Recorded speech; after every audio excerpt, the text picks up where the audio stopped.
Hi, everyone. Oh, God, that's going to be distracting, Josh. Anyway, my husband wanted to see it, so I asked Josh to record it so I could show my husband. So I'm going to tell you about a PI project that we did at ERMAC, and it's actually kind of one we've actually been working on for a while. And those of you who went to the Donor Connect conference in the fall will have seen part of this, but I actually updated slides so you can see kind of where we've gone since then. So I'm going to start out a little bit about us. Just because I like to brag on my team. So Eastern Idaho Regional Medical Center, we are a 304-bed hospital. We're a level 2 verified trauma center. And I put some numbers in there just to give you how many ideas of how many traumas we see. So in 2023, 1,820 trauma patients. And of those, 240 were full or the highest level trauma activations. We have 38 beds in our ER, 6 trauma bays. And then in the ICU, we have 23 general ICU beds and 6 dedicated burn beds and 6 pediatric beds. So Idaho Falls, just so you know, is a city of 67,000 people. So you wonder, like, where does all that volume come? And the reason why we have so much volume is because we have a huge referral area. So up there on the map, you can see the pink is what we consider to be our primary referral area. As you go out into the green, that's our secondary referral area where we routinely get people. And then the blue areas are areas where we go and do outreach. So in our primary and secondary referral areas, there are 2 national parks, thousands of miles of wilderness, and we're also the only burn program for quite a ways. So I just want to start and tell you the 3 things that we really learned as we did this PI project. The first one, the most essential thing, I think, to moving any kind of quality metric related to donation is that you have to coordinate and collaborate with Donor Connect, or whoever your OPO is if it's not Donor Connect. Sorry. The second thing is you have to evaluate your own internal processes and then look for future opportunities. I think that's the key with any kind of performance improvement. You know, you can do it well, and then you'd want to make sure you can maintain it. And if you can't maintain it, what's the next step? So up here I have some data about missed ventilator referrals. And you'll notice on the legend on the bottom, like I started Q1 of 2019. And the reason I started clear back in 2019 as I present this data is because I want you to see that for basically 3 years, we had about a 30% missed ventilator referral rate. Now, when we first became kind of aware of this and really started looking at it, was the first quarter of 2022, and I had just gotten my 2021 data that said we had like a 30% missed ventilator referral rate. So I would have told you it was totally COVID.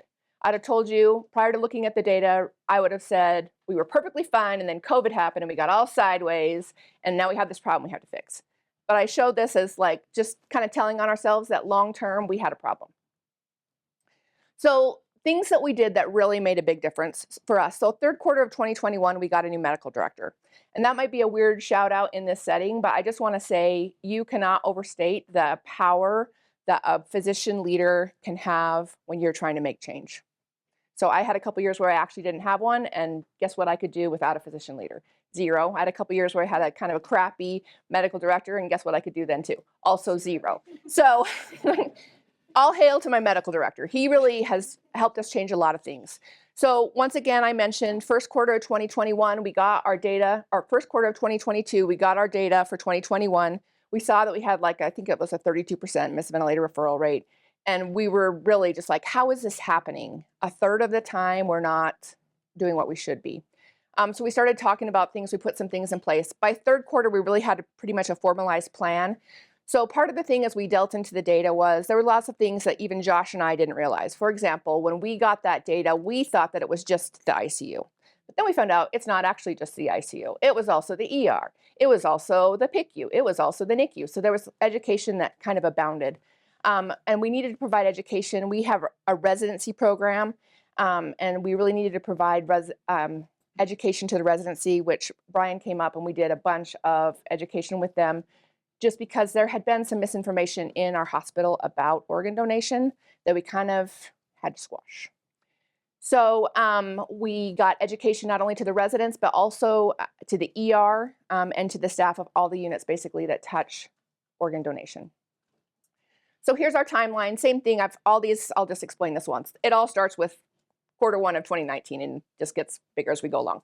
So you can see that those 2 things, we made a big difference just by kind of paying attention to what it was and saying like, hey, we care about organ donation. Now we were about 18%. with not a ton of effort.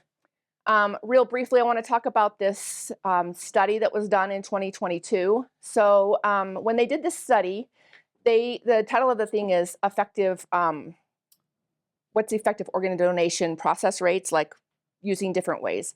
So what they did is they took basically about 2,000 people, if I remember correctly. They divided them into two groups. One group, they did like a standard process. One group, they did kind of a willy-nilly, however it finds you process, like we often do in medicine. And the group where they did a standard process every time, the authorization to consent for organ donation was 80%. The willy-nilly group, which was roughly the same amount of people, was about 50%. So you're talking about 50% success to 80% success if you have a process that you follow. So our process that we kind of implemented that really made the change for us was the RT huddle. And so what this looks like is that in the ICU, we do not extubate a patient without kind of a huddle. And there's a sheet, which I have a picture of in here. So this is the sheet. And basically this sheet is filled out by the bedside RN and the RT. And what that means is it just makes it so there's a final stop, a fresh set of eyes, because the nurses, as you know, ICU nurses are awesome. But they get very like, I have this task to do. I need this to do. This family wants this. This is the next step. Like they're just trying to get things done. And so bringing RT in kind of brought in a fresh set of eyes of somebody to be like, hey, have you called Donor Connect? Have we made an organ referral? So we did this fourth quarter. Oh, let me talk about this really fast. So the reason why it's important, I think, that we huddle and that we really talk about terminal extubations as they're happening is because we're doing more and more donations after cardiac death. So if you'll pay attention to that blue line there, that's the ERMAC numbers of donation after cardiac death patients. You can see that they're just getting more and more. And these are the patients where we really have to make sure that we are on top of it, because if you extubate these patients, they're going to die real fast, right? Okay. So other things that we did in first quarter 2023, we formalized education about organ donation referral into our critical care classes. We actually tied it to the sepsis class. That sounds weird. The reason it got tied there is because it was a short class, and that's just how it worked out. So it's basically every time at ERMAC that we teach the sepsis class, they also get information about organ referral. And then we hadn't had, since I had been the medical director, we hadn't had an organ donation council. And then really second quarter of 2023, we had tons and tons of access to data.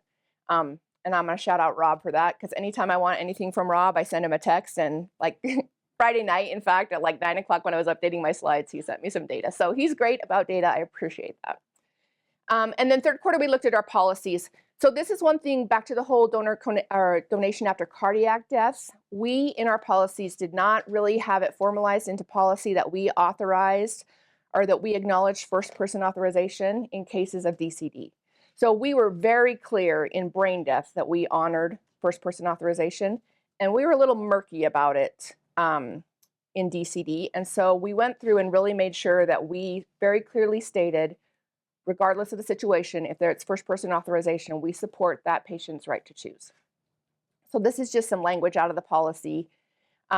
We also specifically addressed the 18-year-old thing, because there have been a couple cases at ERMAC, and I'm just going to assume this happens everywhere, where I'm 18 years old, I wreck my car, I'm a donor, it's on my license, my parents don't know, don't think I can consent, I'm a child, you know, and so we really wanted to make sure our policy was clear, that if they consented as an adult, we were going to honor that as well.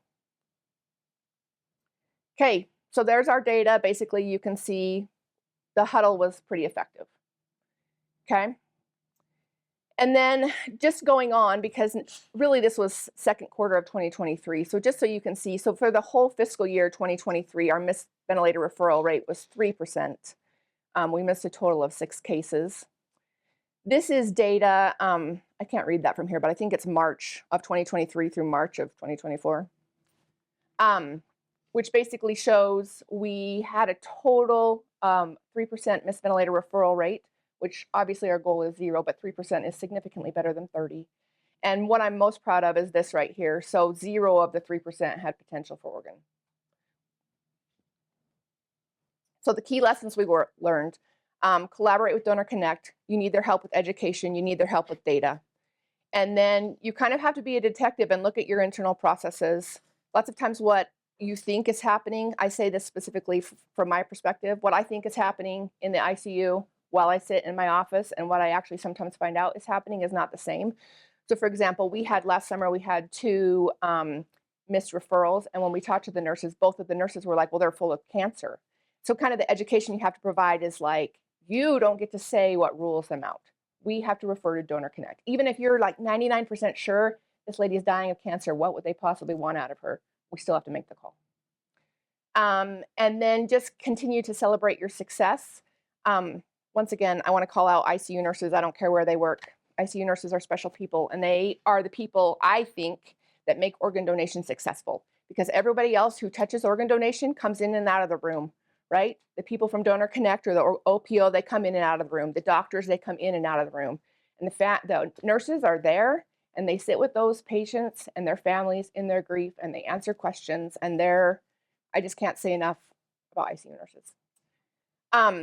So here's some more data for us. This is rolling 12-month donor total. This is March 23 to March 24. So we had a total of 28 donors for 109 organs. This is exactly where we ended 2023. So I'm glad to see that in March, we're right where we were in December. So we're rolling at the same rate. And then I just want to share a couple things about the why of organ donation. So we had a really cool flag ceremony in April of this year. One of the directors at ERMAC has a brother who was actually an organ donor. And the story is that her brother was working in Hawaii. He was killed in a construction accident. And ultimately, they were able to donate his liver at the directed donation to their neighbor. And so for the flag ceremony, that picture that's up there, basically, that's the recipient of the liver. And then Emily is the girl in the yellow. So, and then her parents are on the far right. So basically, we were able to get them together to kind of see. And he said lots of things that were really cool. But I put up there probably my favorite thing he said, which is basically he talked about the fact that because of this directed donation, he got to see 24 grandchildren born and be part of their lives. And then one more thing I just want to talk about. So this is the team at ERMAC. This is the ICU team at ERMAC. And just kind of back to my story about the difference that ICU makes. This is a letter that we received. It's actually been about a year that this happened. Specifically, one of the ICU nurses. And I'm going to read this. I know you can read it too, but I'm going to read it. So on March 17th, 2023, my brother was involved in a fatal motorcycle accident and was flown to ERMAC. Max was our night shift nurse. Max took care of us during our week stay. I think Wednesday was his last day, and we were sad to see him leave, but Max took additional shifts to stay with our family. Each night when Max came in, he took time to talk with our family and bring so much comfort during a difficult time. Each night when Max worked, he would ensure my brother was clean and took the time to keep him comfortable and keep his face clean and be with us every morning when we got to my brother. My brother was set to be an organ donor, and Max took shifts to stay with us. And on the last night he was assigned to be with us as my brother passed away, Max talked with us, laughed with us, and cried with us. Max was so compassionate, and we all felt so fortunate that Max was so kind and took on additional shifts to stay with our family. The last time I got to see Max was as they took my brother into the operating room to harvest his organs for donation. I wish I would have been able at that time to tell Max that he made a difference and how thankful I am to him. Now, we actually did get this family and Max together. Max got a Daisy Award out of this. This was really cool too. But once again, I just think the power of organ donation for everyone involved, I just can't say enough about it. So that's what I have.